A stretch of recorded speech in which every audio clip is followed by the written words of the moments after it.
Hello દોસ્તો, આજના લેક્ચરમાં આપણે એક તદ્દન નવો જ પોઈન્ટ ડિસ્કસ કરવા જઈ રહ્યા છીએ. તો એ પોઈન્ટનું નામ છે કાર્બોક્સિલિક એસિડ.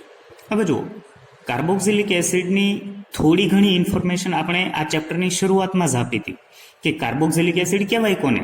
તો જો ત્યારે આપણે વાત કરી હતી કે જ્યારે કાર્બોનિલ સમૂહ એટલે કે COO, તો એ કાર્બોનિલ સમૂહમાંના કાર્બનની બે સંયોજકતામાંથી જો એક સંયોજકતા આલ્કાઇલ અથવા તો એરાઇલ સમૂહ વડે સંતોષાય અને બીજી સંયોજકતા જો હાઇડ્રોક્સિલ સમૂહ વડે સંતોષાતી હોય તો બનતા બંધારણને આપણે કાર્બોક્સિલિક એસિડ તરીકે ઓળખતા હોઈએ છીએ. ચલો અહીંયા આપણે જોઈએ કે માનીએ કે અહીંયા મારી પાસે કાર્બોનિલ સમૂહ છે. જુઓ, C≡O. તો જો આ કાર્બોનિલ સમૂહની એક વેલેન્સી એ આલ્કાઇલ અથવા તો એરાઇલ વડે અને બીજી વેલેન્સી જો હાઇડ્રોક્સિલ સમૂહ વડે સંતોષાતી હોય તો આ બનતા બંધારણને શું કહેવાશે? તો કે કાર્બોક્સિલિક એસિડ તરીકે ઓળખવામાં આવશે. અહીંયા તમે એની સાદી વ્યાખ્યા જોઈ શકો કે જ્યારે કાર્બોનિલ સમૂહના કાર્બનની એક સંયોજકતા આલ્કાઇલ અથવા તો એરાઇલ સમૂહ દ્વારા અને બીજી સંયોજકતા જો હાઇડ્રોક્સિલ સમૂહ દ્વારા સંતોષાતી હોય તો મળતા સંયોજનને કાર્બોક્સિલિક એસિડ તરીકે ઓળખવામાં આવતું હોય છે.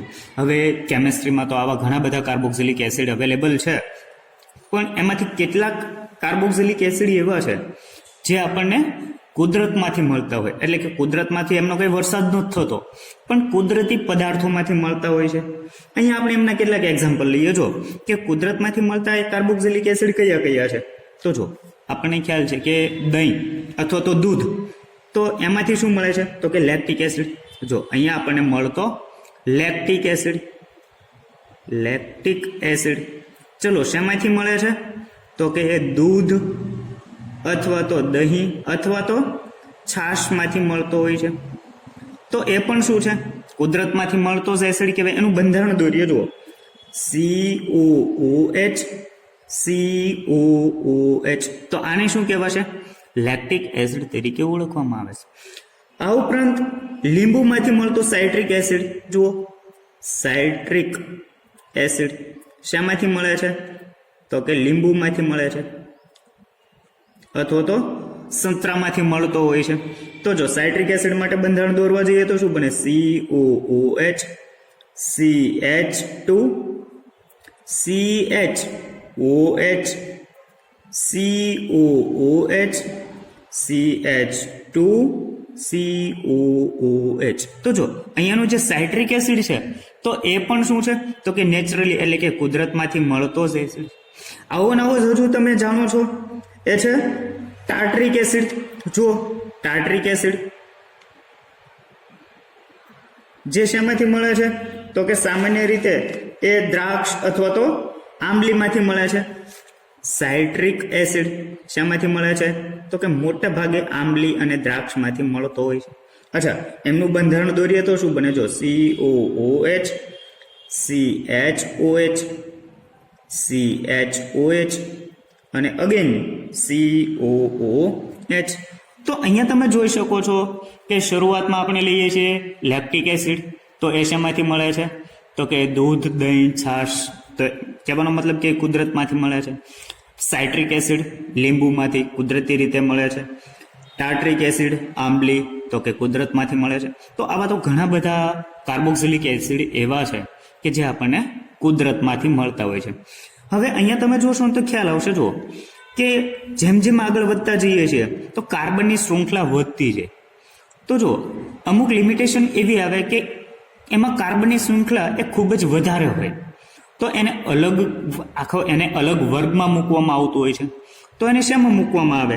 તો કે જુઓ, જે કાર્બોક્સિલિક એસિડમાં 12 કે તેથી વધુ કાર્બન શૃંખલા હોય તો એ કાર્બોક્સિલિક એસિડને ફેટી એસિડ તરીકે ઓળખવામાં આવશે. અગેન રિપીટ કરીએ છીએ કે માનો કે તમારી પાસે કોઈ કાર્બોક્સિલિક એસિડ છે અને એમાં કાર્બનની સંખ્યા કેટલી છે? તો કે 12 અથવા તો તેથી વધારે. તો એ કાર્બોક્સિલિક એસિડને શેમાં ગણવામાં આવતો હોય છે?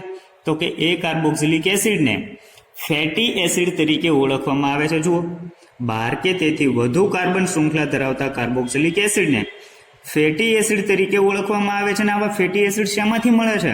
તો કે આ પ્રકારના જે ફેટી એસિડ છે ને એ હંમેશા સરબેમાં જે ગ્લિસરોલના એસ્ટર જોવા મળે છે તો એના તરીકે આપણને મળતો હોય છે. હવે આવા તો ઘણા બધા આપણને ફેટી એસિડ પણ મળતા હોય છે અને સાદા કુદરતી પદાર્થોમાંથી પણ ઘણા કાર્બોક્સિલિક એસિડ મળતા હોય છે.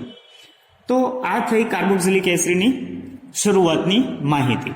હવે કાર્બોક્સિલિક એસિડ એ એક સારો એવો પ્રક્રિયક તરીકે પણ વર્તે છે કે જેમાંથી તમે જુદા જુદા બીજા પદાર્થો પણ બનાવી શકતા હો. તો જે પદાર્થો કાર્બોક્સિલિક એસિડમાંથી બનાવવામાં આવે છે એ પદાર્થોને કાર્બોક્સિલિક એસિડના ડેરિવેટિવ્સ એટલે કે એમના વ્યુત્પન્નો તરીકે ઓળખવામાં આવે. જુઓ કયા કયા પદાર્થો તમે કાર્બોક્સિલિક એસિડમાંથી બનાવી શકો. તો ચલો અહીંયા આપણે લઈએ કાર્બોનિલ સમૂહ C+O. તો જો કાર્બોક્સિલિક એસિડ આપણે શેમાંથી બનાવીએ છીએ તો કે કાર્બોનિલ સમૂહમાંથી જ. તો જો કાર્બોનિલ સમૂહમાંથી બીજા ઘણા પદાર્થો તમે આવા પણ બનાવી શકો. જો અહીંયા X દાખલ કરી દઉં તો શું મળે છે તો કે અહીંયા મળે છે એસિડ હેલાઇડ. તો અહીંયાનું જે એસિડ હેલાઇડ છે ને એ તમે કાર્બોક્સિલિક એસિડમાંથી પણ મેળવી શકો છો. અચ્છા, બીજો તમે આવો ગ્રુપ પણ મેળવી શકો છો, R+C+O. અહીંયા અગેન લઈ લો છો તમે OR. જો આલ્કોક્સી ગ્રુપ તો શું મળે છે તો કે એસ્ટર મળે છે. તો કે એસિડમાંથી તમે એસ્ટર પણ બનાવી શકતા હોવ છો. આ ઉપરાંત તમે એનહાઇડ્રેટ પણ બનાવી શકો છો. C+O જો બંને જગ્યાએ આલ્કોક્સી ગ્રુપ જોડવામાં આવે, જોઈએ આલ્કોક્સી નહીં પણ OCOR. તો જો આમાંથી તમને શું મળે છે તો કે એસિડ એનહાઇડ્રેટ મળે છે. એસિડ એનહાઇડ્રેટ મળતો હોય છે. તો આવી જ રીતના તમે જુદા જુદા પદાર્થો બનાવી શકો. આવી જ રીતના હજુ તમે એમાઇડ પણ બનાવી શકો છો. કે ચલો અહીંયા જે કાર્બોનિલ સમૂહ છે એમની એક વેલેન્સી R ગ્રુપ દ્વારા અને બીજી વેલેન્સી જો NH2 દ્વારા સંતોષવામાં આવે તો શું મળે છે એમાઇડ મળે છે. તો આ જે બધા સંયોજનો છે એસિડ હેલાઇડ, એસ્ટર, એસિડ એનહાઇડ્રેટ, એમાઇડ, તો એમને શાના તરીકે ઓળખવામાં આવે છે તો કે એમને કાર્બોક્સિલિક એસિડના ડેરિવેટિવ્સ એમના વ્યુત્પન્નો તરીકે ઓળખવામાં આવતો હોય છે. હવે વ્યુત્પન્નો એટલે શું તો કે જે પદાર્થો કોઈ મૂળભૂત પદાર્થમાંથી મળતા હોય. એટલે કે અહીંયા આપણે જોઈએ કે કાર્બોક્સિલિક એસિડના વ્યુત્પન્નોને શું કામ ગણવામાં આવે છે તો કે એ કાર્બોક્સિલિક એસિડમાંથી મેળવી શકાતા હોવાથી એને કાર્બોક્સિલિક એસિડના વ્યુત્પન્નો તરીકે ઓળખવામાં આવતું હોય છે. તો આટલી હિસ્ટ્રી એ આપણે એની બેઝિક હિસ્ટ્રી ચેક કરી. હવે જોઈએ કે ચલો આપણી પાસે જેટલા કાર્બોક્સિલિક એસિડ છે એમનું નામકરણ કેવી રીતના કરી શકાય. એ પછી સામાન્ય નામકરણ પણ હોઈ શકે અને IUPAC નામકરણ પણ હોઈ શકે. તો ચાલો હવે આપણે જઈએ એમના નામકરણ પર. અચ્છા, તો આપણે શરૂઆત કરીએ કાર્બોક્સિલિક એસિડના સામાન્ય નામકરણથી. તો હવે જો આપણી કેમિસ્ટ્રીમાં જેટલા બી કાર્બનિક સંયોજનો છે ને એમાંથી સૌ પ્રથમ જો કોઈ કાર્બનિક સંયોજન મેળવવામાં આવ્યું હોય તો એ છે આ કાર્બોક્સિલિક એસિડ. અને આપણને ખબર છે કે જ્યારે કોઈ પદાર્થની સૌથી પહેલા શોધ થાય ને તો એના માટે નામકરણની અથવા તો એને સંગ્રહ કરવાની અથવા તો એમની ટૂંકમાં વધારે કોઈ હિસ્ટ્રી આપણી પાસે હોતી નથી. તો શું થાય કે આજે આપણને કાર્બનિક સંયોજન મળે છે ને અથવા તો કાર્બોક્સિલિક એસિડ મળે છે ને તો શરૂઆતમાં મળતું હોવાથી એમની નામકરણ પદ્ધતિ એટલી ફેમસ હતી નહીં. અને એમાં પણ શું થયું તો કે એ જે કાર્બોક્સિલિક એસિડ મળ્યું એ પણ કુદરતી પદાર્થોમાંથી મળતું હતું. એટલે શું કર્યું કે જો એમનું નામકરણ કરવાનો વારો આવ્યો તો એમનું નામકરણ જે એસિડ જે પદાર્થમાંથી મેળવવામાં આવ્યું હતું ને એ પદાર્થના નામ ઉપરથી જ જે તે એસિડનું નામકરણ કરવામાં આવ્યું. અને આમ પણ તમે જુઓ આવું ને આવું જ વલણ આપણામાં પણ જોવા મળે છે. જો આપણે આપણી પાછળની પેઢીઓનો વિચાર કરીએ અથવા તો પાછળની પેઢીઓમાં નજર ફેરવીએ તો તમને ખ્યાલ આવશે કે જૂના જમાનામાં નામ કેવા હતા તો કે ભૂરાભાઈ, કાળુભાઈ, ધોળીબેન, કાળીબેન, આવા જ નામ હતા. તો ત્યારે નામકરણ કરવાનો એવો બહુ કોઈ ચસ્કો હતો નહીં, તો કોઈ બી નામ રાખી દેતા હતા. અને પણ નામકરણ માટેની એવી કોઈ પદ્ધતિ ડેવલપ હતી નહીં. તો સેમ અહીંયા પણ જ્યારે કાર્બોક્સિલિક એસિડનું શોધન શરૂ થયું, એ મેળવવાની શરૂઆત થઈ ત્યારે નામકરણ માટેની એવી કોઈ પદ્ધતિ ડેવલપ થઈ જ નહોતી. તો શું કર્યું તો કે જે કાર્બોક્સિલિક એસિડ જે કુદરતી પદાર્થમાંથી મળે છે એ જ કુદરતી પદાર્થનું અંગ્રેજી નામ લખી એમની પાછળ એક એસિડ પ્રત્યે લગાવી અને જે તે એસિડનું નામકરણ કરવામાં આવતું હતું. અહીંયા આપણે કેટલાક એક્ઝામ્પલ લઈએ ને એટલે તમને વધારે ખ્યાલ આવશે. જુઓ, માની લઈએ કે આપણી પાસે આવો કોઈ એસિડ છે, જો HCOOH. તો અહીંયા જે ફોર્મિક એસિડ છે ને એ શરૂઆતમાં શેમાંથી મેળવવામાં આવેલા છે તો કે લાલ કીડીઓમાંથી મેળવવામાં આવેલો, લાલ કીડીમાંથી મેળવવામાં આવતો. અને આ જે લાલ કીડી છે એના ગ્રીક નામ લખવામાં આવતું હતું ફોર્માઇકા તરીકે. શેના તરીકે લખવામાં આવતું હતું? ફોર્માઇકા.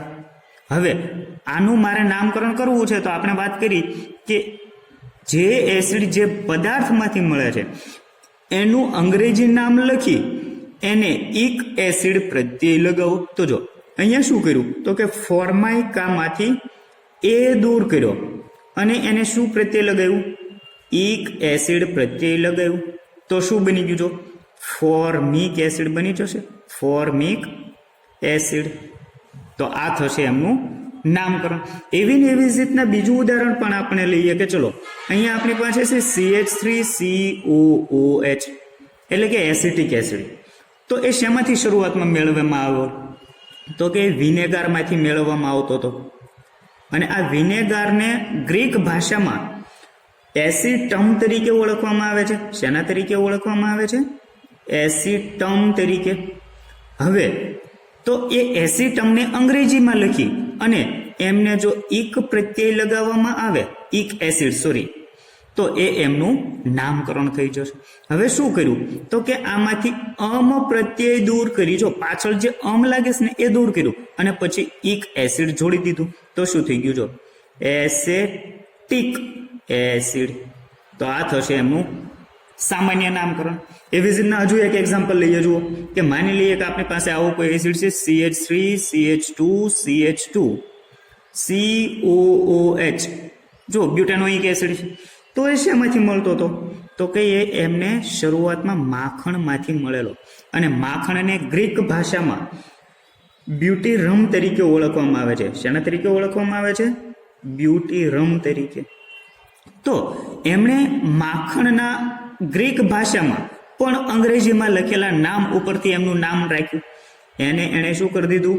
એક એસિડ પ્રત્યય લગાવી દીધો અને અહીંયાથી UM દૂર કરી દીધો. તો જો એમનું નામ શું થયું? બ્યુટીરિક એસિડ. બ્યુટીરિક એસિડ થઈ જશે. જો અહીંયાથી દૂર કરી IC એટલે કે બ્યુટીરિક એસિડ થઈ જશે. તો આવી રીતના શરૂઆતમાં નામકરણ કરવામાં આવતા હતા. તો સામાન્ય નામકરણ માટેની એવી કોઈ ખાસ ટેકનિક ડેવલપ છે નહીં, અથવા તો એના માટે કોઈ અલગથી રૂલ્સ એન્ડ રેગ્યુલેશન્સ છે નહીં. માત્ર એક કયા પદાર્થમાંથી મળતા હતા તો એમનું ગ્રીક નામ પણ અંગ્રેજીમાં લખેલું નામ, તો એમાંથી એક એસિડ પ્રત્યય લગાવી અને એમનું નામકરણ કરવામાં આવતું હતું. અચ્છા, ચલો જોઈએ એમના IUPAC નામકરણ માટે. તો જો IUPAC નામકરણ કરવું હોય તો એના માટે આપણને ખ્યાલ છે કે ચોક્કસ રૂલ્સ એન્ડ રેગ્યુલેશન્સ છે. એના માટે જુદા જુદા નિયમો છે અને એ બધા નિયમો હવે તમે જાણો છો. એટલે જેટલા આપણી પાસે જુદા જુદા નિયમો છે કે શરૂઆતમાં કાર્બનની લાંબી શૃંખલા ડિસાઇડ કરો, ત્યારબાદ નંબરિંગ કરો, તો એ નિયમોમાં હવે આપણે પડતા નથી. અહીંયા હવે આપણે એવું સ્વીકારીએ કે એ બધા નિયમો તમને જાણ છે અને હવે આગળ વધીએ. તો જો આપણી પાસે જે કાર્બોક્સિલિક એસિડ છે તો કાર્બોક્સિલિક એસિડ તો ઘણા બધા હોઈ શકે. એમના જુદા જુદા પ્રકારો હોઈ શકે કે જેમાં એક કાર્બોક્સિલિક એસિડ એટલે કે એક COOH સમૂહ હોય. એવા પણ કાર્બોક્સિલિક એસિડ હશે કે જેમાં 2 COOH સમૂહ હોય. આ ઉપરાંત 3 કરતાં વધારે પણ હોય. તો શરૂઆતમાં આપણે એવા કાર્બોક્સિલિક એસિડનું IUPAC કરીએ કે જેમાં 1 કે 2 COOH સમૂહ રહેલા હોય. એવા કાર્બોક્સિલિક એસિડનું નામકરણ કેવી રીતના કરી શકાય?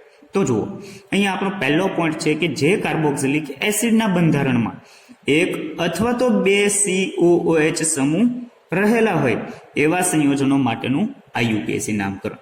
તો જો એના માટેનો એક નવો નિયમ એ અહીંયા આપણે પહેલા ધ્યાનમાં લઈએ.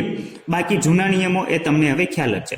અચ્છા જુઓ, તો જ્યારે તમે એક અથવા તો બે COOH સમૂહ ધરાવતા કાર્બોક્સિલિક એસિડનું નામકરણ કરવા બેસો છો તો શું કરો કે અહીંયા જે તે સંયોજન કે જે કાર્બોક્સિલિક સમૂહ ધરાવે છે, COOH સમૂહ ધરાવે છે, તો પહેલા નિયમ તમારો એવો હતો કે લાંબી કાર્બન શૃંખલા નક્કી કરો. તો જ્યારે તમે લાંબી કાર્બન શૃંખલા નક્કી કરવા બેસો છો ત્યારે અહીંયા COOH સમૂહના કાર્બનને પણ લાંબી કાર્બન શૃંખલાના ભાગ તરીકે ગણવાનો છે. અગેન રિપીટ કરો છો, જુઓ અહીંયા ધ્યાન આપો કે જે સંયોજનમાં તમારે IUPAC નામકરણ કરવું છે એ સંયોજનમાં રહેલા COOH સમૂહના કાર્બનને પણ લાંબી કાર્બન શૃંખલાના ભાગ તરીકે ગણવો. અચ્છા, હવે ભાગ તરીકે ગણ્યા પછી આપણે નંબર કરીએ છીએ, નંબરિંગ એપ્લાય કરીએ છીએ ને, તો નંબરિંગ કરતી વખતે પણ કાર્બોક્સિલિક એસિડના કાર્બનને પહેલો નંબર આપો. એના કાર્બનને તમારે નંબરિંગમાં ગણવાનો છે. તો જુઓ, એ નંબર ગણ્યા પછી કુલ કાર્બનની સંખ્યાને ધ્યાનમાં લઈ એ આલ્કેનનું નામ લખી અને એને ઓઇક એસિડ પ્રત્યે લખવો. તો જુઓ, અહીંયા એક્ઝામ્પલ લઈએ એટલે તમને વધારે ખ્યાલ આવશે. માનીએ કે આપણી પાસે આવો કોઈ એસિડ છે, જુઓ CH3COOH. ચલો, આમનું મારે IUPAC નામકરણ કરવું છે તો શું થશે? તો કે આપણે વાત કરીએ એ પ્રમાણે અહીંયા એક જ COOH સમૂહ છે એટલે શું કરશું તો કે અહીંયાનું જે કાર્બોક્સિલિક એસિડ છે એમાંનો કાર્બન એને પણ લાંબી કાર્બન શૃંખલાના ભાગ તરીકે ગણવું. તો જો અહીંયા આપણી પાસે કેટલા કાર્બન ધરાવતી લાંબી કાર્બન શૃંખલા બને છે? તો કે 2 કાર્બન ધરાવતી. અને 2 કાર્બન ધરાવતો આલ્કેન કયો? જો કુલ કાર્બનની સંખ્યાને આધારે આલ્કેનનું નામ લખી. ચલો, 2 કાર્બન ધરાવતો આલ્કેન ઇથેન. નામ લખી ઓઇક એસિડ પ્રત્યય લગાવો. તો જો ઇથેન વત્તા ઓઇક એસિડ વત્તા ઓઇક એસિડ, તો એમનું નામ શું થઈ જશે? ઇથેનોઇક એસિડ થઈ જશે. જુઓ, ઇથેનોઇક એસિડ. તો આ થશે એમનું IUPAC નામકરણ. ચલો હજુ એક એક્ઝામ્પલ લઈ લઈએ. માનીએ કે આપણી પાસે આવો કોઈ એક એસિડ છે CH3 CH અહીંયા જોડાયેલો છે COOH CH2COOH. ચલો, આવો આપણી પાસે કોઈ એક એસિડ છે, તો આમનું મારે IUPAC નામકરણ કરવું છે. તો હું શું કરીશ તો કે એસિડ છે, એસિડના કાર્બનને અગ્રિમતા આપો. નંબરિંગ કરતી વખતે એસિડના કાર્બનને અગ્રિમતા આપો. તો જો હું નંબરિંગ ક્યાંથી કરીશ તો કે મારે નંબરિંગ અહીંયાથી કરવું પડશે. જુઓ તો કે 1 2 3 4. શું કામ આ બાજુથી કર્યું? કારણ કે અહીંયા મિથાઇલ સમૂહ એ હવે આપણા માટે વિસ્થાપિત સમૂહ બનવાનો છે. ઓકે, તો જુઓ શું બનશે નામ તો કે 2 મિથાઇલ. હવે કાર્બન જો 1 2 3 4 એટલે બ્યુટેનોઇક એસિડ થઈ જશે. બ્યુટેનોઇક એસિડ. તો જો અહીંયા બ્યુટેનોઇક એસિડ તો ખરું, પણ કેટલા કાર્બોક્સિલિક એસિડ છે? 2 કાર્બોક્સિલિક એસિડ છે એટલે આપણે સાદું બ્યુટેનોઇક એસિડ નહીં રાખીએ, પણ શું કરશું? બ્યુટેન ડાયોઇક એસિડ થશે. તો જુઓ, અહીંયા બ્યુટેનોઇક એસિડ હવે લખશું નહીં, પણ શું કરીએ છીએ તો કે બ્યુટેન 1,4 ડાયોઇક એસિડ. તો આ એમનું એક્ઝેક્ટ IUPAC નામકરણ થશે. અહીંયા હવે તમે જોઈ શકો શું બને છે તો કે 1 2 3 4 કાર્બન એટલે બ્યુટેન. અને કયા કયા કાર્બન પર કાર્બોક્સિલિક સમૂહ છે? પહેલા અને ચોથા. માટે બનશે બ્યુટેન 1,4 ડાયોઇક એસિડ. તો આવી રીતના તમારે નામકરણ કરવાનું છે. ચલો, અહીંયા જો આપણે કેટલાક એક્ઝામ્પલ લઈએ અથવા તો એમનો બીજો નિયમ જોઈએ કે માનો કે હવે તમારી પાસે 2 કે 2 કરતા વધારે કાર્બોક્સિલિક એસિડ સમૂહ છે, તો કેવી રીતના તમે એમનું નામકરણ કરશો? તો જુઓ, ચાલો, તો હવે એવો કોઈ કાર્બોક્સિલિક એસિડ કે જેમાં 3 કે તેથી વધારે કાર્બોક્સિલિક સમૂહ રહેલા છે, તો એમનું તમે IUPAC નામકરણ કેવી રીતના કરશો? તો જો એના માટે નિયમ થોડો બદલાયેલો છે. આપણે 1 અથવા તો 2 કાર્બોક્સિલિક સમૂહ હોય તો એના માટે શું કરતા હતા તો કે એના માટે આપણે એક કાર્બોક્સિલિક એસિડના કાર્બનને લાંબી કાર્બન શૃંખલાના ભાગ તરીકે ગણતા હતા. પણ અહીંયા હવે એવું કરવાનું નથી. ક્યારે એવું નથી કરવાનું? તો કે જ્યારે 3 કે તેથી વધુ કાર્બોક્સિલિક સમૂહ એક જ સંયોજનમાં આવેલા હોય ત્યારે તમારે કાર્બોક્સિલિક સમૂહમાંના કાર્બનને કાર્બનની લાંબી શૃંખલાના ભાગ તરીકે ગણવો નહીં. ચલો અહીંયા જોઈએ કે જે કાર્બોક્સિલિક એસિડમાં 3 કે તેથી વધુ કાર્બોક્સિલિક સમૂહ મુખ્ય કાર્બન શૃંખલા સાથે જોડાયેલા છે ત્યારે આ COO સમૂહના કાર્બનને લાંબી કાર્બન શૃંખલાનો ભાગ ગણવો નહીં. અને નામ લખતી વખતે પણ પૂર્વક તરીકે આપણે જે ઓઇક એસિડ પ્રત્યય લગાવીએ છીએ એને બદલે શું લગાવી દેવાનું છે? કાર્બોક્સિલિક એસિડ પ્રત્યય લગાવો. ચલો એક્ઝામ્પલ સાથે જ આગળ વધીએ. COOH CH2 CH2 COOH અને અહીંયા જોડાયેલું છે COOH. ચલો આમનું મારે IUPAC નામકરણ કરવું છે તો શું કરીશ? તો કે આપણો નિયમ એવો છે કે અહીંયા શરૂઆતમાં એવું આપણે જોયું કે અહીંયા આપણી પાસે 3 કાર્બોક્સિલિક સમૂહ છે. સંયોજન એક જ છે પણ એક જ સંયોજનમાં 3 કાર્બોક્સિલિક સમૂહ છે. તો એ વખતે આપણો નિયમ એવું કહે છે કે જ્યારે એક જ સંયોજનમાં 3 કાર્બોક્સિલિક સમૂહ હોય ત્યારે કાર્બોક્સિલિક સમૂહના કાર્બનને લાંબી કાર્બન શૃંખલાના ભાગ તરીકે ગણવો નહીં. તો જો આપણી લાંબી કાર્બન શૃંખલા તો આટલી જ બની. જુઓ અહીંયા કાર્બન 1 2 3 તો 3 કાર્બન ધરાવતી કાર્બનની લાંબી શૃંખલા એટલે શું બનશે? પ્રોપેન. ચલો તો આના માટે નામ લખીએ તો આવું બનશે, પ્રોપેન. અચ્છા, હવે કાર્બોક્સિલિક એસિડ એ કયા કયા કાર્બન સાથે છે? જુઓ 1 2 3. તો લખો 1 2 3. કેટલા કાર્બોક્સિલિક એસિડ છે? 3 એટલે ટ્રાય. અને ત્યારે આપણે જો ઓઇક એસિડ પ્રત્યય લગાવવાનો નથી. કયો પ્રત્યય લગાવવાનો છે? કાર્બોક્સિલિક એસિડ પ્રત્યય લગાવવાનો છે. Try carboxylic acid. અને હંમેશા યાદ રાખો કે જ્યારે તમે કોઈ પદાર્થનું નામકરણ કરો છો, IUPAC નામકરણ, અને એ IUPAC નામકરણ વખતે જો તમે કાર્બોક્સિલિક એસિડ સમૂહમાંના કાર્બનને જો કાર્બનની લાંબી શૃંખલા તરીકે ગણતા નથી તો હંમેશા કાર્બોક્સિલિક એસિડ પ્રત્યય લાગશે, ઓઇક એસિડ પ્રત્યય લગાડવાનો નથી. ચલો આવું જ એક અહીંયા હું બીજું ઉદાહરણ લખું કે ચલો મારી પાસે આવું કોઈ એક્ઝામ્પલ છે, સાયક્લોપ્રોપેન અને અહીંયા છે COOH. તો જો એક્ઝેક્ટ આ જ ઉદાહરણ છે. હા, તમે કહેશો કે અહીંયા તો સર એક જ કાર્બોક્સિલિક એસિડ છે તો એના માટે તો શું સાયક્લોપ્રોપેનોઇક એસિડ બનશે?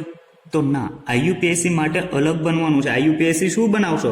તો કે આનું IUPAC આવું બનશે, સાયક્લોપ્રોપેન કાર્બોક્સિલિક એસિડ, સાયક્લોપ્રોપેન કાર્બોક્સિલિક એસિડ. તો આ એમનું એક્ઝેક્ટ નામકરણ. પણ જનરલી આને સાયક્લોપ્રોપેનોઇક એસિડ તરીકે પણ ઓળખાતું હોય છે. પણ આપણા નિયમને વળગી રહેવાનું છે કે જ્યારે 3 કે તેથી વધુ COOH સમૂહ ધરાવતું સંયોજન હોય ત્યારે એ બંધારણમાંના COOH સમૂહના કાર્બનને ગણવો નહીં. અને જો કાર્બનને ન ગણતા હોય તો પાછળ કાર્બોક્સિલિક એસિડ પ્રત્યય લગાવો, ઓઇક એસિડ પ્રત્યય લખવાનો નથી. અચ્છા, હજુ એક એક્ઝામ્પલ લઈએ. ચલો માનીએ કે આપણી પાસે આવું કોઈ એક્ઝામ્પલ છે, COOH CH2 CH2 CH2 COOH COOH. ચલો આમનું IUPAC કરવા જઈએ તો શું બનશે? તો કે નંબરિંગ પહેલા તો કઈ બાજુથી આવશું? તો જો આ બાજુથી નંબરિંગ આપવું પડશે, 1 2 3 4. તો 4 કાર્બન ધરાવતી જ લાંબી શૃંખલા છે જો, એટલે બનશે butane 1 2 4 1 2 4. Try carboxylic acid, try carboxylic acid. તો આ થશે એક્ઝેક્ટ એમનું IUPAC નામકરણ. અહીંયા આપણે ઓઇક એસિડ પ્રત્યય લખવાનો નથી. ઓઇક એસિડ પ્રત્યય ક્યારે લખશું? તો કે જ્યારે માત્ર 1 અથવા તો 2 કાર્બોક્સિલિક એસિડ સમૂહ હોય ને તો જ આપણે ઓઇક એસિડ પ્રત્યય લગાવશું, અધરવાઇઝ લગાવતા નથી. તો આઈ થિંક હવે તમને IUPAC માટેના જે 2 નિયમો હતા એ હવે તમારા માટે ક્લિયર થયા હશે. તો ચાલો હવે આપણે કેટલાક સંયોજનો એમના સામાન્ય નામ પણ જોઈએ અને એમના આઈયુપીએસી નામ પણ જોતા જઈએ. ચલો, તો અહીંયા મારી પાસે એક કોષ્ટકમાં કેટલાક કાર્બનિક સંયોજનો છે, કાર્બોક્સિલિક એસિડ છે, જેમના આપણે સામાન્યની સાથે સાથે આઈયુપીએસી નામ પણ કવર કરીએ. તો જો પહેલું છે HCOOH. તો જો આનું સામાન્ય નામકરણ કરવું હોય તો શું થાય? અગાઉ આપણે જોયું હતું કે આ પદાર્થ તો આપણે લાલ કેળીમાંથી મળે છે, ફોર્માઇકા જેને આપણે કહેતા હતા, અને પછી એક એસિડ પ્રત્યય લગાવ્યો તો આનું સામાન્ય નામ બને ફોર્મિક એસિડ. અચ્છા, સામાન્ય નામકરણ હંમેશા તમારે અલગથી યાદ જ રાખવા પડશે. એના માટે કોઈ રૂલ્સ કે રેગ્યુલેશન્સ છે નહીં, અથવા તો એના માટે કોઈ એવી ટ્રીક પણ નથી કે જે ટ્રીકને તમે ફોલો કરો એટલે એમનું સામાન્ય નામકરણ તમે કરી શકો. આપણે વાત કરી હતી કે સામાન્ય નામકરણ હંમેશા એ કયા પદાર્થમાંથી મળે છે, કેવી રીતના મેળવવામાં આવે છે, ને ક્યાંથી મળેલો છે ને એના આધારે હંમેશા સામાન્ય નામકરણ કરવામાં આવતું હોય છે. એના માટેના કોઈ અલગ નિયમો છે નહીં, પણ આઈયુપીએસસીનામાં પરફેક્ટ નિયમો છે. એટલે તમે કોઈ પણનું આઈયુપીએસસી નિયમોને આધીન કરી શકો, સામાન્ય નામકરણ નિયમોને આધીન કરી શકાતું હોતું નથી. એને તો તમારે અલગથી યાદ જ રાખવા પડશે. અચ્છા, જોઈએ આનું આઈયુપીએસસી શું બનશે. તો કે ચલો, એમાં કાર્બનની સંખ્યા તો એક જ છે, અને એક કાર્બન ધરાવતો આલ્કેન કયો? મિથેન. અને જ્યારે આપણે આઈયુપીએસસી કરીએ છીએ તો જો આઈયુપીએસસીમાં એક જ COOH સમૂહ છે, તો એને કયો પ્રત્યય લગાવીશું? ઓઇક એસિડ. તો જો મિથેનોઇક એસિડ, આ થશે એમનું આઈયુપીએસસી નામકરણ. ચલો, સેકન્ડમાં જોઈએ તો ટોટલ 2 કાર્બન જો 1 અને 2. પહેલા શું જોવાનું કે એ સંયોજનમાં કેટલા COOH સમૂહ છે? તો કે એક જ છે. તો કાર્બોક્સિલિક એસિડ સમૂહના કાર્બનને લાંબી કાર્બન શૃંખલા તરીકે ગણો. તો કે ટોટલ કાર્બન 2 થાય છે. તો કે એના માટે હાઇડ્રોકાર્બન અથવા તો આલ્કેન કયો? ઇથેન. અને ઓઇક એસિડ લગાવી દો, ઇથેનોઇક એસિડ. અચ્છા, એમનું સામાન્ય નામકરણ લખવા જઈએ તો સામાન્ય નામકરણ શું બને છે? એસિટમમાંથી મળે છે, એટલે એસિટિક એસિડ, આ એમનું સામાન્ય નામ બને છે. અચ્છા, નીચે જઈએ ચલો, તો એક જ કાર્બોક્સિલિક સમૂહ છે માટે એના કાર્બનને લાંબી શૃંખલા તરીકે ગણશું 1 2 3. તો જો પહેલા આપણે એમનું સામાન્ય નામકરણ જોઈએ તો સામાન્ય નામ છે એમનું પ્રોપિયોનિક એસિડ. શું નામ છે? પ્રોપિયોનિક એસિડ તરીકે ઓળખવામાં આવે છે. અચ્છા, એમનું આઈયુપીએસસી શું બને છે? તો કે જો 3 કાર્બન એટલે કયો આલ્કેન? પ્રોપેન. પ્રોપેન અને ઓઇક એસિડ લગાવી દેજો, પ્રોપેનોઇક એસિડ. તો આ થઈ ગયું એમનું આઈયુપીએસસી નામકરણ. ચલો, આના માટે તમે જુઓ કે 4 કાર્બન છે અને એક જ કાર્બોક્સિલિક એસિડ છે, તો એમનું સામાન્ય નામકરણ બનાય છે બ્યુટરિક એસિડ. અગાઉ આપણે જોયું પણ છે, બ્યુટીરિક એસિડ.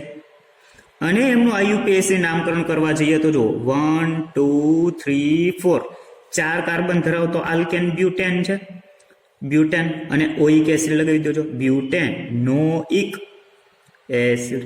તો આ થઈ જશે એમનું આઈયુપીએસસી નામકરણ. અચ્છા, અહીંયા સુધી જેટલા નામ હતા સામાન્ય નામકરણ અથવા તો આઈયુપીએસસી નામકરણ, તો એ તો બહુ સાદા હતા, કારણ કે એમાં માત્ર સરળ શૃંખલાઓ જ છે. પણ હવેથી બ્રાન્ચ શરૂ થાય છે. જુઓ, જ્યારે બ્રાન્ચ હોય તો એમનું આઈયુપીએસસી કે સામાન્ય નામકરણ કેવી રીતના કરશો? તો જુઓ, અહીંયા હવે તમે જોશો તો ખ્યાલ આવશે કે કાર્બોક્સિલિક એસિડ એ હેડ તરીકે વર્તે, અને આટલો ભાગ તમે જોશો ને, આટલો ભાગ તો એ કયો છે?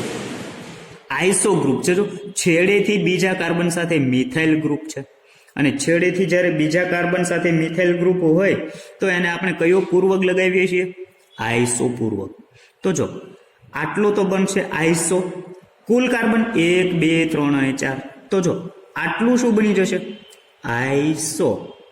Iso બ્યુટેનોઇક acid, બ્યુટેનોઇક acid. તો આ થઈ જશે એમનું સામાન્ય નામકરણ. અને જો આપણે આઈયુપીએસસી નામકરણ કરવા જઈએ તો આઈયુપીએસસી શું બનશે? તો જો 1 2 3, તો 2 કાર્બન પર મિથાઇલ ગ્રુપ, એટલે કે 2 methyl propanoic acid, propanoic acid, તો આ થશે એમનું આઈયુપીએસી નામકરણ. અચ્છા, નીચે જોવા જવું તો જો એક કે મિથાઇલ સમૂહ છે જ નહીં, બંને આલ્કાઇલ બંને કાર્બોક્સિલિક એસિડ જ છે. તો જ્યારે આવું બંધારણ તમને કોઈ જગ્યાએ જોવા મળતું હોય તો એમનું સામાન્ય નામકરણ તમારે કરી દેવાનું છે ઓક્ઝેલિક એસિડ. શું સામાન્ય નામ છે?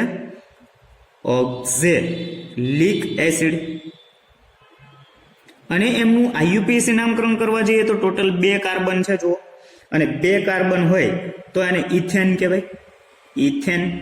અને 2 કાર્બો ક્રિયાશીલ સમૂહ જ છે જુઓ, તો ડાયોઇક એસિડ, ઇથેન ડાયોઇક એસિડ. આ થશે એમનું આઈયુપીએસી નામકરણ. તો હવે નીચેનું આઈયુપીએસી લખવા જઈએ ને તો તમને ઓટોમેટિક ખબર પડશે જો કે માનો કે આનું મારે આઈયુપીએસી કરવું. અચ્છા, આઈયુપીએસી પહેલા એમનું સામાન્ય નામ યાદ રાખો.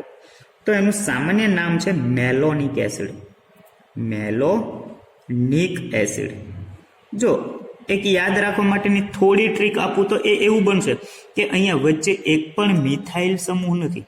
અહીંયા જો એક મિથાઇલ સમૂહ આવે છે, એના કરતાં તમે આગળ વધશો તો 2 મિથાઇલ, હજુ એના કરતાં તમે આગળ વધતા જશો તો 3 મિથાઇલ, 4 મિથાઇલ, એવી રીતના દાખલ થતું જશે. તો જ્યારે 2 કાર્બોક્સિલિક સમૂહ હોય અને એ મિથાઇલ સમૂહથી જોડાયેલા છે તો એને મેલોનિક એસિડ એવું સામાન્ય નામ આપવામાં આવે છે. અચ્છા, એમનું આઈયુપીએસી શું બનશે જુઓ, 1 2 3. તો 3 કાર્બન એટલે પ્રોપેન, પ્રોપેન. અને શું બનશે? ડાયોઇક એસિડ, ડાયોઇક એસિડ. આ થશે એમનું આઈયુપીએસી નામકરણ. આના માટે હવે ઓટોમેટિક તમને ખ્યાલ આવી જશે. જો આઈયુપીએસી તો કે 4 કાર્બન એટલે બ્યુટેન, અને 2 કાર્બોક્સિલિક સમૂહ છે એટલે ડાયોઇક એસિડ. તો આ થશે આઈયુપીએસી. પણ એમનું સામાન્ય નામકરણ તમારે બનાવવાનું છે સક્સિનિક એસિડ. શું નામ છે? સક્સિનિક એસિડ. તો આવા તો ઘણા બધા એસિડ છે કે જેમના સામાન્ય નામકરણ એ કમ્પલસરી તમારે યાદ જ રાખવા પડશે. આઈયુપીએસી નામ યાદ રાખવાની કોઈ જરૂર છે નહીં.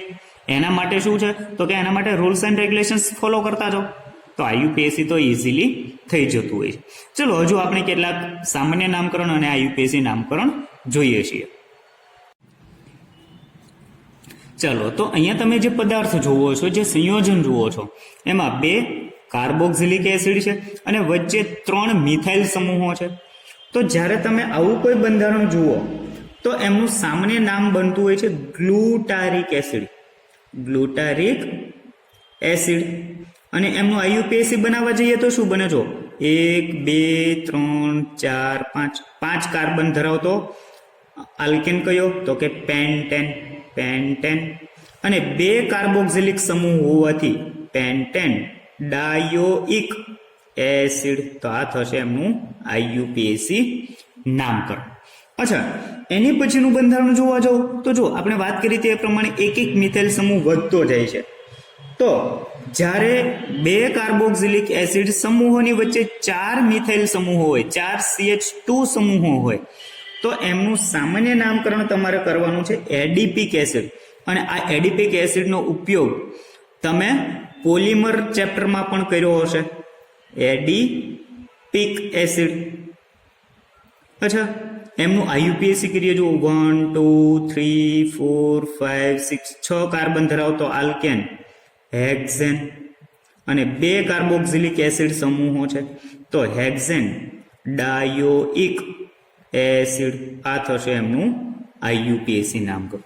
અચ્છા, અહીંયાનું હવે જે છે ને એ બધા કરતા અલગ પડે છે જો, કારણ કે એમાં 3 કાર્બોક્સિલિક એસિડ સમૂહો છે અને આપણે 3 કાર્બોક્સિલિક એસિડ સમૂહો માટે નિયમ શીખી ગયા આઈયુપીએસી નો. અચ્છા, આઈયુપીએસી કરતા પહેલા અહીંયા આપણે કરીએ છીએ એમનું સામાન્ય નામકરણ. તો આનું સીધું જ સામાન્ય નામકરણ કરી દેવાનું છે try carboxylic acid, try carboxylic acid. એના માટે સ્પેશિયલ કોઈ સામાન્ય નામકરણ છે નહીં, પણ હા એમનું આઈયુપીએસી કરવા જશું ને તો અલગ બનશે. જો અહીંયા 3 કાર્બોક્સિલિક સમૂહ હોવાથી આપણે એ કાર્બોક્સિલિક એસિડ સમૂહમાંના કાર્બનને કાર્બનની લાંબી શૃંખલા તરીકે ગણશું નહીં, એટલે આને આપણે નહીં ગણીએ. તો જો 1 2 3 કાર્બનની લાંબી શૃંખલા 3 જ કાર્બન ધરાવે છે, તો એના માટે તો કે 3 કાર્બન માટે પ્રોપેન. અચ્છા, પછી તો કે ચલો 1, 2 અને 3 પહેલા બીજા ત્રીજા કાર્બન સાથે કાર્બોક્સિલિક એસિડ જોડાયેલું છે. 1 2 3 ટ્રાય. અને અહીંયા ઓઇક એસિડ નહીં લગાવીએ, શું લગાવશું? કાર્બોક્સિલિક એસિડ પ્રત્યય લગાવશું.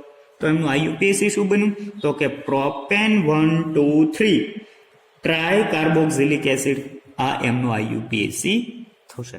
તો આઈ થિંક હવે તમને ખ્યાલ આવ્યો હશે કે આઈયુપીએસી નામકરણ કેવી રીતના કરવું અને સામાન્ય નામકરણ તો હંમેશા યાદ જ રાખવાનું છે. ચલો, તો આટલા હતા એ એલિફેટિક એસિડના સામાન્ય નામ અને આઈયુપીએસી હતા. પણ હવે જોઈએ એરોમેટિક એસિડ માટે. તો જો આનું મારે નામકરણ કરવું છે, સામાન્ય નામકરણ, તો શું બનશે? તો જો આટલું શું છે? બેન્ઝીન. અને આટલું શું છે? કાર્બોક્સિલિક એસિડ છે. તો આનું સામાન્ય નામકરણ બનાવી દો, બેન્ઝીન કાર્બોક્સિલિક એસિડ. પણ આનું વધારે પ્રચલિત નામ છે ને, એ છે બેન્ઝોઇક એસિડ. Benzoic acid. અચ્છા, એમનું આઈયુપીએસી કરવા જઈએ તો આપણે વાત કરી હતી કે આટલું બેન્ઝીન અને આટલું કાર્બોક્સિલિક એસિડ. પણ જો કે એ નામ પણ સાચું જ છે કે બેન્ઝીન કાર્બોક્સિલિક એસિડ, એ પણ તમે આઈયુપીએસીમાં લખી જ શકો. પણ એના કરતા આઈયુપીએસી એ સ્વીકારેલું છે બેન્ઝોઇક એસિડ. બેન્ઝોઇક એસિડ એ એનું સામાન્ય નામકરણ પણ છે અને આઈયુપીએસી નામકરણ પણ છે. અચ્છા, એના પછી જોવા જઈએ તો ચલો કે આ પદાર્થનું મારે સામાન્ય નામકરણ કરવું છે, તો શું બનશે? તો જો એ સમયે તમારે અહીંયા હવે જે બેન્ઝીન છે એને બેન્ઝીન તરીકે નહીં ગણીએ, કારણ કે આ છે ને એ હવે વિસ્થાપિત સમૂહ બને. અને વિસ્થાપિત સમૂહ માટે એ ફિનાઇલ બનતો હોય છે. તો જો આટલું બનશે ફિનાઇલ અને આટલું બને છે એસિટિક એસિડ. તો આનું નામ શું બને સામાન્ય નામ? તો કે phenyl. Phenyl. Acetic acid. Acetic acid.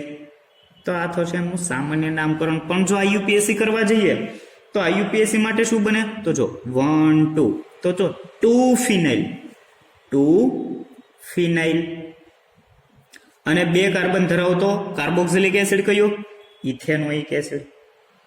Ethanoic acid. તો આ થશે એમનું આઈયુપીએસી નામકરણ. અચ્છા, નેક્સ્ટમાં જઈએ તો અહીંયા બેન્ઝીન સાથે 2 કાર્બોક્સિલિક એસિડ સમૂહ જોડાયેલા છે. તો એમનું સામાન્ય નામકરણ એ બધા કરતા થોડું અલગ છે અને એને ઓળખવામાં આવે છે થેલિક એસિડ તરીકે. થેલિક એસિડ તરીકે ઓળખવામાં આવે છે. અને જો એમનું આઈયુપીએસી નામકરણ કરવા જઈએ તો શું બને? તો કે આટલું જો આપણું બેન્ઝીન છે, તો આને જો પહેલો નંબર આપું કાર્બનને તો આ બીજો બનશે. તો કે બેન્ઝીન 1 2 ડાય કાર્બોક્સિલિક એસિડ. ચલો અહીંયા લખીએ બેન્ઝીન 1 2 ડાય કાર્બોક્સિલિક એસિડ. ડાય કાર્બોક્સિલિક એસિડ. તો આ થશે એમનું આઈયુપીએસી નામકરણ. અચ્છા, એની નીચે હજુ જોવા જઈએ જો તો એની કરતા થોડું અલગ છે. અહીંયા 1 2 પોઝિશન ઉપર COOH સમૂહ હતા, એને બદલે અહીંયા 1 3 પોઝિશન ઉપર છે. જો 1 2 3. તો આવી જ્યારે કન્ડિશન હોય તો એમનું સામાન્ય નામકરણ કરવાનું છે આઇસોથેલિક એસિડ. આઇસોથેલિક એસિડ. અને એમનું આઈયુપીએસી શું બનશે? તો કે બેન્ઝીન. બેન્ઝીન 1 3 લખો. બેન્ઝીન 1 3 ડાય કાર્બોક્સિલિક એસિડ. ડાય કાર્બોક્સિલિક એસિડ. અચ્છા, અને લાસ્ટમાં જોવા જઈએ તો કે બેન્ઝીન એની સાથે OH અને એની સાથે COOH. તો એમના માટે જો આપણે સામાન્ય નામકરણ કરવા જઈએ તો એ સારું એવું પ્રચલિત સામાન્ય નામકરણ ધરાવે છે, જેમને સેલિસિલિક એસિડ તરીકે ઓળખવામાં આવે. સેલિસિલિક એસિડ તરીકે ઓળખવામાં આવતું હોય છે. અને એમનું જો હું આઈયુપીએસી નામકરણ કરવા જાઉં તો શું બનશે? તો જો અહીંયા કાર્બોક્સિલિક એસિડ છે આપણો મુખ્ય ક્રિયાશીલ સમૂહ. તો એ કાર્બનને 1 નંબર, બીજા કાર્બનને બીજો, એની બાજુના ને ત્રીજો. તો જો બીજા કાર્બન સાથે હાઇડ્રોક્સિલ ગ્રુપ હોવાથી 2 હાઇડ્રોક્સી. 2 હાઇડ્રોક્સી શું બનશે? Benzoic 2 hydroxy benzoic acid. તો આ થશે એમનું આઈયુપીએસી નામકરણ. અથવા તો તમે એવું પણ કરી શકો કે 2 હાઇડ્રોક્સી બેન્ઝીન કાર્બોક્સિલિક એસિડ, એ આઈયુપીએસી પણ તમારું સાચું આઈયુપીએસી નામકરણ જ છે. તો આઈ થિંક આઈયુપીએસી નામકરણ વિશે હવે તમારા માટે લગભગ કોઈ ડાઉટ હશે નહીં. એમ છતાં જો આઈયુપીએસસીમાં કોઈ ડાઉટ હોય તો મારી પર્સનલ યુટ્યુબ ચેનલ પર તમે ફાઇન કરશો તો એમાં પ્લેલિસ્ટમાં તમને આઈયુપીએસસીના જુદા જુદા 10 લેક્ચર મળી જશે, જેનાથી કોઈ પણ ચેપ્ટરનો તમારો ડાઉટ રહેતો હોય છે નહીં. અચ્છા, તો અહીંયા આપણે આઈયુપીએસસીનો પોઈન્ટ ક્લિયર કરીએ છીએ. અને હવે જોઈએ છીએ કાર્બોક્સિલિક એસિડના બંધારણ વિશે, કે એમનું બંધારણ કેવું છે અને એમાં એનો આકાર કેવો છે. તો ચલો હવે આપણે જઈએ છીએ એમના બંધારણ ઉપર. અચ્છા, તો હવે કાર્બોક્સિલિક એસિડના બંધારણ વિશે વાત કરીએ તો આપણને ખ્યાલ આવશે કે કાર્બોક્સિલિક એસિડ એ શેમાંથી બને છે? તો કે કાર્બોનિલ સમૂહમાંથી જ બને છે. માટે કાર્બોનિલ સમૂહનું જે બંધારણ હતું ને એના જેવું જ કાર્બોક્સિલિક એસિડનું પણ બંધારણ જોવા મળે છે. તો અહીંયા તો તમે જુઓ છો કે કાર્બોનિલ સમૂહ માટે એ સમતલીય બંધારણ ધરાવે છે. એમનો આકાર કેવો છે? સમતલીય ત્રિકોણ આકાર હતો. અને કાર્બોનિલ સમૂહમાંનો જે કાર્બન છે એ કયું હાઇબ્રિડાઇઝેશન ધરાવતો હતો? તો કે sp2 સંકરણ ધરાવતો હતો. અચ્છા, આમાંથી હવે મારે કાર્બોક્સિલિક એસિડ બનાવવો છે તો હું શું કરી દઉં? તો કે જો કાર્બોક્સિલિક એસિડ બનાવવો હોય તો કાર્બોનિલ સમૂહના કાર્બનની એક સંયોજકતા આલ્કાઇલ અથવા તો એરાઇલ સમૂહ વડે અને બીજી સંયોજકતા જો હું હાઇડ્રોક્સિલ સમૂહ વડે સંતોષાવડાવું તો મને કાર્બોક્સિલિક એસિડ મળશે. તો જો જેવું બંધારણ કાર્બોનિલ સમૂહનું હતું ને સમતલીય, એવું ને એવું જ બંધારણ કાર્બોક્સિલિક એસિડનું પણ છે. એટલે કે એ પણ કેવું બંધારણ ધરાવે છે? સમતલીય બંધારણ ધરાવે છે. એટલે કે કાર્બોક્સિલિક એસિડ સમૂહમાં જેટલા બંધો રહેલા છે એ બધા જ બંધો કેવા છે? એક જ સમતલમાં આવેલા છે. અને અહીંયા કાર્બોક્સિલિક એસિડમાં પણ જે કાર્બન છે ને એ કયો છે? sp2 સંકૃત જ છે, કારણ કે એમાં કાર્બન એક દ્વિબંધથી જોડાયેલો છે. જુઓ. અચ્છા, હવે અહીંયાનું જે બંધારણ છે એમાં શું થાય? તો કે કન્ટિન્યુઅસ રેઝોનન્સ થતો હોય છે, સંસ્પંદન થતા હોય છે. કેવી રીતના? ચલો, તો અહીંયા આપણી પાસે R, અહીંયા છે OH. તો જો અહીંયા ઓક્સિજન એ શું કરે છે? તો કે બંધમાંના ઇલેક્ટ્રોન લઈ લે એટલે ઓક્સિજન બને માઇનસ. પણ અહીંયાનો જે ઓક્સિજન છે ને એની પાસે પણ લોન પેર ઇલેક્ટ્રોન છે. તો એ શું કરશે? તો કે વળી પાછા અહીંયાના ઇલેક્ટ્રોન દાખલ કરતો હોય છે બંધમાં. તો જો એમાં સંસ્પંદન થાય અને એનું જે સંસ્પંદનીય બંધારણ છે એને કેવી રીતના? તો કે આ બંધ એ કન્ટિન્યુઅસ બંને ઓક્સિજન વચ્ચે શું થાય છે? ફ્લિપ થતા જોવા મળે. માટે એમાં તમે જોશો ને તો તમને આવું બંધારણ જોવા મળશે. જુઓ કે ઓક્સિજન અને અહીંયાનો બીજો ઓક્સિજન એમની વચ્ચે બંધ સતત પાયબંધ ટ્રાન્સફર થતો જોવા મળે છે. અહીંયા જોડાશે R ગ્રુપ. અહીંયા શું થશે? તો કે માઇનસ ચાર્જ એ પણ કન્ટિન્યુઅસ રોટેટ થતો જોવા મળશે. તો આ થશે એમનું સંસ્પંદનીય બંધારણ. સંસ્પંદનીય બંધારણ. અચ્છા, આ મુદ્દા ઉપરથી આપણે કઈ કઈ માહિતીઓ તારવી શકીએ? જુઓ, તો આના ઉપરથી તમે એવું ડિસાઇડ કરી શકો કે કાર્બોનિલ સમૂહ એમાં તો કાર્બન sp2 સંકૃત છે જ, પણ જે કાર્બોક્સિલિક એસિડ છે અહીંયા આપણે પોઈન્ટ લખીએ કે કાર્બોક્સિલિક એસિડમાં નો કાર્બન કયો સંકરણ ધરાવે છે? sp2 સંકૃત છે. સાથે સાથે આપણે એ પણ જોયું કે કાર્બોક્સિલિક એસિડ એ કેવું છે? તો કે એ સમતલીય છે. એમાં રહેલા બધા જ બંધો કેવા છે? એક જ સમતલમાં આવેલા છે. હવે જો સમતલીય બંધારણ હોય અને 3 બંધો હોવાથી એમની વચ્ચેનો જો તમે બંધકોણ માપવા જશો ને તો એ કેટલો છે? 120. એટલે કે 120નો બંધકોણ ધરાવે છે. બધા જ બંધ વચ્ચેનો બંધકોણ કેટલો છે? 120 ડિગ્રી જોવા મળે છે. આ ઉપરાંત તમે એ પણ જુઓ છો કે અહીંયા જે સંસ્પંદન થાય છે, રેઝોનન્સ થાય છે, એને હિસાબે એ કાર્બોનિલ સમૂહ કરતા કોના કરતા? તો કે એ કાર્બોનિલ સમૂહમાં રહેલા કાર્બન કરતા ઓછો ઇલેક્ટ્રોન અનુરાગી બનશે. અચ્છા, અહીંયા આપણે લખીએ કે તેમાં તેમાં સંસ્પંદન થવાના કારણે તે કાર્બોનિલ સમૂહના કાર્બન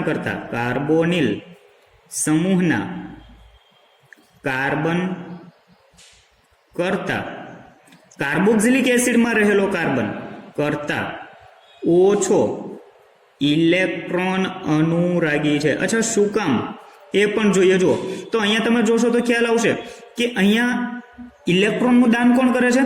તો કે બંને ઓક્સિજન એ પોતાના ઇલેક્ટ્રોન પાયબંધમાં આ ડોનેટ કરી શકે છે, અથવા તો પાયબંધના ઇલેક્ટ્રોન બંને ઓક્સિજન લઈ શકે પણ છે. માટે એ કાર્બોનિલ સમૂહ કરતા કાર્બોક્સિલિક એસિડમાંનો કાર્બન એ ઓછો ઇલેક્ટ્રોન અનુરાગી જોવા મળશે. તો આટલી હિસ્ટ્રી અથવા તો આટલી ઇન્ફોર્મેશન એ તમે કાર્બોક્સિલિક એસિડના બંધારણ વિશે આપી શકો છો. તો કાર્બોક્સિલિક એસિડનું બંધારણ જો કોઈ વખત પૂછવામાં આવે તો તમને ખ્યાલ હોવો જોઈએ કે એમાંનો કાર્બન એ sp2 સંકૃત કક્ષક sp2 સંકરણ ધરાવે છે અને એનું બંધારણ એ સમતલીય બંધારણ છે, જેમાં દરેક બંધો વચ્ચેનો બંધ કોણ કેટલો છે? 120 જેટલો જોવા મળતો હોય છે. તો આટલી વાત કરવાની તે કાર્બોક્સિલિક એસિડના બંધારણમાં. અચ્છા, અત્યાર સુધીમાં આપણે લગભગ કાર્બોક્સિલિક એસિડની બેઝિક ઇન્ફોર્મેશન કવર કરી લીધી છે.